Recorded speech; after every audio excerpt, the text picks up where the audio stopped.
দিয়ে টি-টোয়েন্টিতে নিজেদের ইতিহাসের সর্বনিম্ন ৫৬ রানে গুটিয়ে যায় আফগানরা।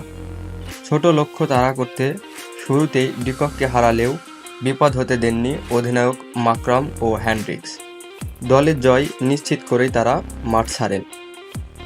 টি-টোয়েন্টি বিশ্বকাপে প্রথমবারের মতো সেমিফাইনালে খেলতে নেমে টসভাগ্য পক্ষেই ছিল আফগানদের।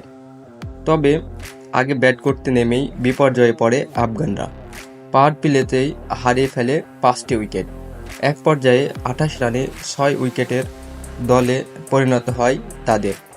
এরপর রশিদ খান ও করিম জান্নাতের ইনিংসের সর্বোচ্চ ২২ রানের জুটি গড়লেও দলকে বাঁচাতে পারেনি লজ্জার রেকর্ড থেকে। টি-টোয়েন্টি বিশ্বকাপের সেমিফাইনালে এটাই সর্বনিম্ন রানের রেকর্ড।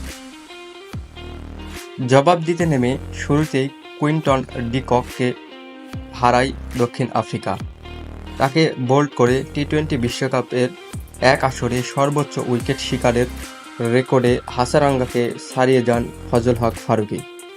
আফগানরা ৮ বোলিং করলেও নাবিনুল হকের করা পঞ্চম ওভারে ১৩ রান তুলে পটিয়ারা। এরপর দেখে শুনে খেলেই দলকে প্রথমবারের মতো ফাইনালে নিয়ে যান অধিনায়ক ইডেন মাকরাম ও রিজা হেনড্রিক্স। ৯ ওভারের মধ্যেই জয় পায় দক্ষিণ আফ্রিকা। অপরাজিত থেকেই মাঠ ছাড়েন দুই ব্যাটার মাকরাম ও হেনড্রিক্স।